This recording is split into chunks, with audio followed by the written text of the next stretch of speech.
तो हेलो दोस्तों, आपका स्वागत है मस्ती क्लासेज बाई प्रियांशु में। तो आज हम लोग इस वीडियो में क्लास 10 साइंस केमिस्ट्री का चैप्टर नंबर 3 धातु और अधातु का हम लोग ऑब्जेक्टिव प्रश्न को लेकर आए हैं। अगर आप लोग को हमारा वीडियो अच्छा लगता हो तो हम वीडियो को ज़्यादा से ज़्यादा लाइक करें और शेयर करें, ठीक है। और अगर आप लोग इस चैनल में नए जुड़े हैं तो आप लोग इस चैनल को जरूर सब्सक्राइब कर लीजिएगा, ठीक है।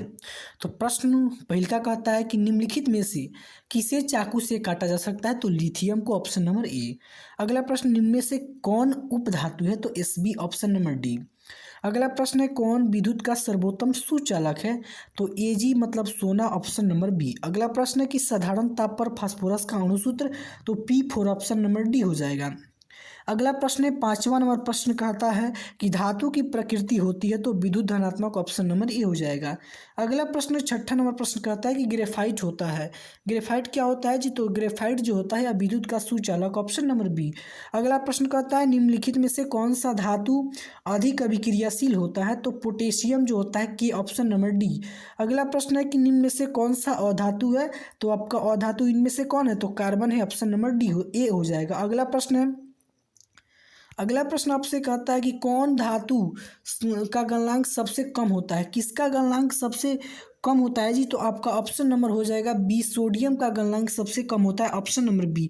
अगला प्रश्न, निम्न में से कौन सा उपधातु, तो इनमें से कौन सा उपधातु है, तो जीई, ऑप्शन नंबर सी हो जाएगा। अगला प्रश्न, निम्नलिखित में से किस धातु को चाकू से आसानी से काटा जा सकता है, तो सोडियम को, ऑप्शन नंबर बी हो जाएगा। अगला प्रश्न, निम्न में से कौन सबसे कम अभिक्रियाशील धातु है, तो सबसे कम अभिक्रियाशील धातु इनमें से आपका कौन हो जाएगा दी, तो ऑप्शन नंबर सी हो जाएगा, एफ ई हो जाएगा, जो आपका होता है एफ ई होता है, ऑप्शन नंबर सी। अगला प्रश्न, निम्नलिखित में से कौन सबसे भारी धातु है, इनमें से कौन है, तो आपका यूरेनियम, ऑप्शन नंबर बी हो जाएगा, ठीक है। अगला प्रश्न कहता है कि कमरे के ताप पर द्रव अवस्था में रहने वाला धातु कौन सा है, तो धातु कहेगा तो आपका Hg, पारा, ऑप्शन नंबर ए हो जाएगा, 14 का ए हो जाएगा। अगला प्रश्न 15 नंबर कहता है कि इनमें से कौन सा जी उपधातु है, तो इनमें से उपधातु Sb है, ऑप्शन नंबर सी हो जाएगा। अगला प्रश्न कहता है कि इनमें से कौन सा अधातु विद्युत का सुचालक है, अधातु होते हुए भी आपका विद्युत का इनमें से कौन सा सुचालक है जी आपका, तो ये अधातु होते हुए विद्युत का सुचालक ग्रेफाइट है, ऑप्शन नंबर ए। अगला प्रश्न है कि कौन सा अधातु कमरे के ताप पर द्रव होता है, तो अधातु है लेकिन कमरे के ताप पर द्रव होता है, तो option number A, bromine, option number A. अगला प्रश्न आपका कहता है कि निम्नलिखित में से किस धातु को किरोसिन तेल में डुबा कर रहते हैं, तो सोडियम को, ऑप्शन नंबर बी हो जाएगा। अगला प्रश्न कहता है कि सबसे कठोर प्राकृतिक पदार्थ इनमें से कौन सा है, तो सबसे कठोर प्राकृतिक पदार्थ आपका 19 का हो जाएगा, डी, हीरा होता है। अगला प्रश्न है कि धातुओं की क्रियाशीलता का सही क्रम कौन सा है, तो ऑप्शन नंबर डी हो जाएगा, मतलब कि सोडियम होता है, उसके बाद मैग्नीशियम होता है, उसके बाद जिंक होता है, उसके बाद कॉपर होता है, ऑप्शन नंबर डी। अगला प्रश्न होता है कि शुष्क बर्फ का रासायनिक सूत्र क्या होता है, CO2, ऑप्शन नंबर बी हो जाएगा।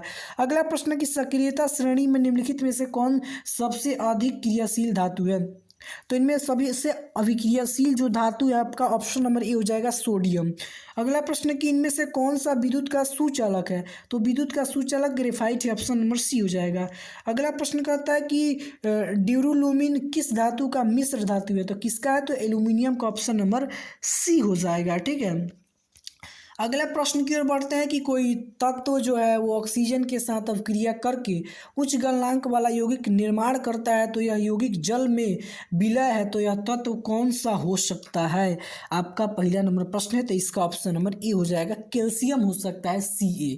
अगला प्रश्न कहता है कि निम्नलिखित में से कौन सा पदार्थ ऑक्सीजन से संयोग ही नहीं करता, तो ऑक्सीजन से संयोग कौन नहीं करता है, तो ऑप्शन नंबर बी हो जाएगा, Au, जो सोना होता है। अगला प्रश्न होता है निम्नलिखित में से कौन सा उत्पाद लेड नाइट्रेट को गर्म करने पर प्राप्त होता है, तो आपका ऑप्शन नंबर जो होगा आपका डी हो जाएगा, Na2 और O2 को आपको हम लोग गर्म करते हैं तो लेड नाइट्रेट होता है। अगला प्रश्न है कि निम्नलिखित में से कौन सबसे अधिक अभिक्रियाशील है, तो सबसे अधिक अभिक्रियाशील इनमें से कौन सा है जी, तो आपका कॉपर हो जाएगा, ऑप्शन नंबर ए हो जाएगा। अगला प्रश्न की कौन सी गैस जो है उत्सर्जित होगी जब धातु जल के साथ अभिक्रिया करेगा, तो आपका hydrogen gas, option number C हो जाएगा। अगला प्रश्न कहता है कि एक्वारेंजिया के मिश्रण में HCl और HNO3 का अनुपात कितना होता है, तो 3:1 होता है, ऑप्शन नंबर ए हो जाएगा। अगला प्रश्न कहता है कि एल्युमिनियम पर मोटी ऑक्साइड की परत का जमना क्या कहलाता है? तो एनोडीकरण, ऑप्शन नंबर बी। अगला प्रश्न है, वह धातु जो सिर्फ अम्ल राज में घूमता है, अम्ल राज में इनमें से कौन सा घुलता है जी? तो आपका ऑप्शन नंबर बी हो जाएगा सोना, ऑप्शन नंबर बी। अगला प्रश्न कहता है हीलियम कैसा तत्व है? तो हीलियम आपका कैसा तत्व है? तो अक्रिय एक तत्व है, ऑप्शन नंबर ए। अगला प्रश्न है कि सिलिका क्या है? तो सिलिका एक उपधातु, ऑप्शन नंबर सी। अगला प्रश्न है कि लाल तप्त आयरन पर जलवाष्प प्रवाहित करने पर कौन सा यौगिक प्राप्त होता है?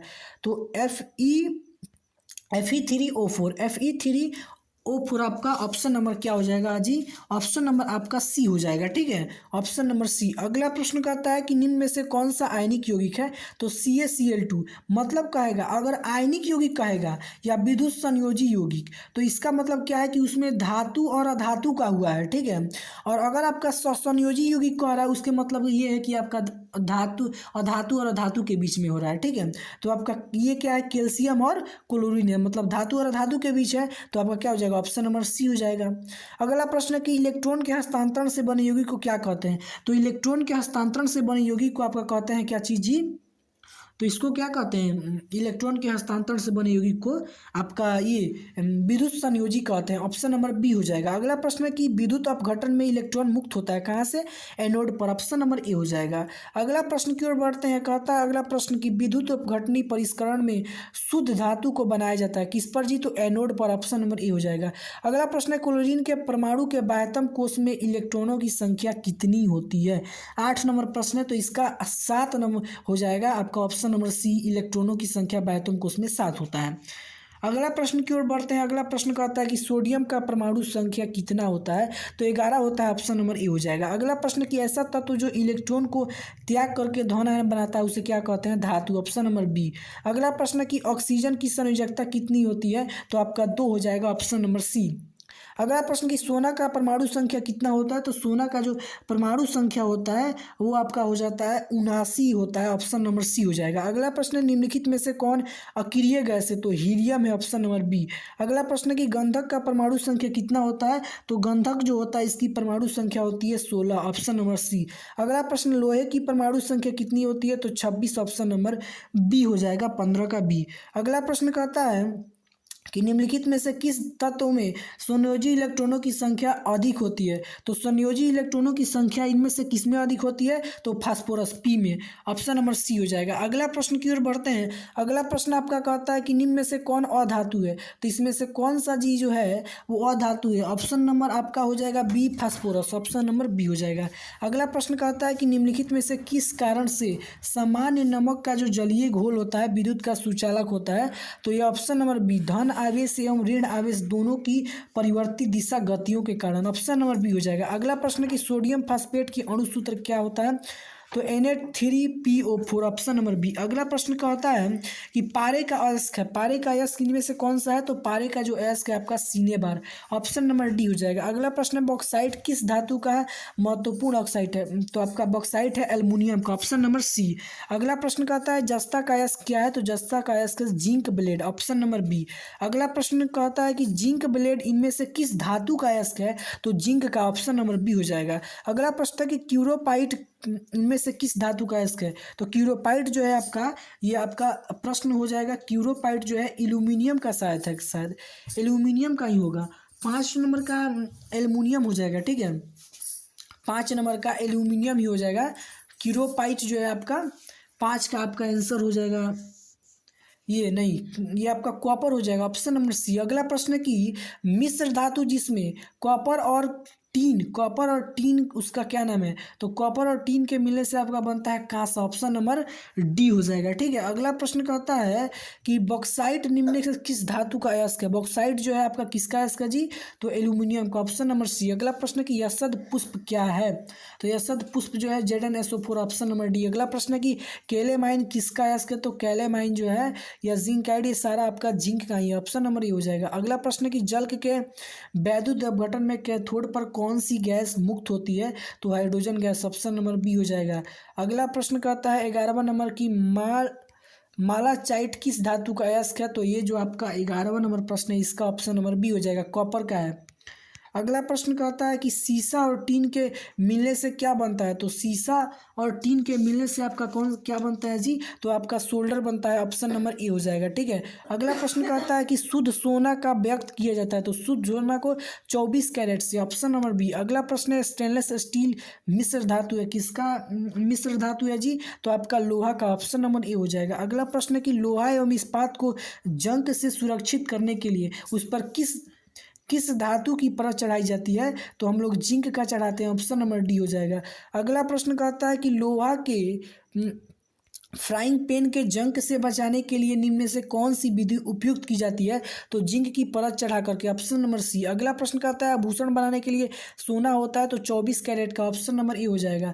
अगला प्रश्न 24 नहीं, गलती हो गया भाई, 24 नहीं होगा, 22 कैरेट का होता है। ऑप्शन नंबर सी हो जाएगा। अगला प्रश्न कहता है कि तांबा और टीन के मिश्र धातु से क्या बनता है, तो तांबा और टीन के मिश्र धातु से आपका कांसा बनता है। ऑप्शन नंबर ए हो जाएगा।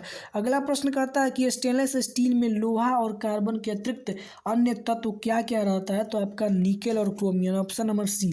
अगला प्रश्न है कि पीतल क्या है जी, तो पीतल एक मिश्र धातु है। Option number C. अगला प्रश्न है लोहा को जिंक से लेपित करने की क्रिया को गिलवेनीकरण बोले या असद लेपन बोले या जस्तीकरण। Option number B. अगला प्रश्न कहता है आपका लास्ट प्रश्न है कि 11वां निम्न से कौन धातु सबसे अधिक तन्य होता है, तो सोना। ऑप्शन नंबर ए हो जाएगा। तो अगर आप लोग को हमारा वीडियो अच्छा लगता हो तो हमारे वीडियो को ज़्यादा से लाइक करें, शेयर करें, और ऐसे ऐसे वीडियो को देखने के लिए मस्ती क्लासेस में प्रियांशु को जरूर से जरूर सब्सक्राइब कर लें।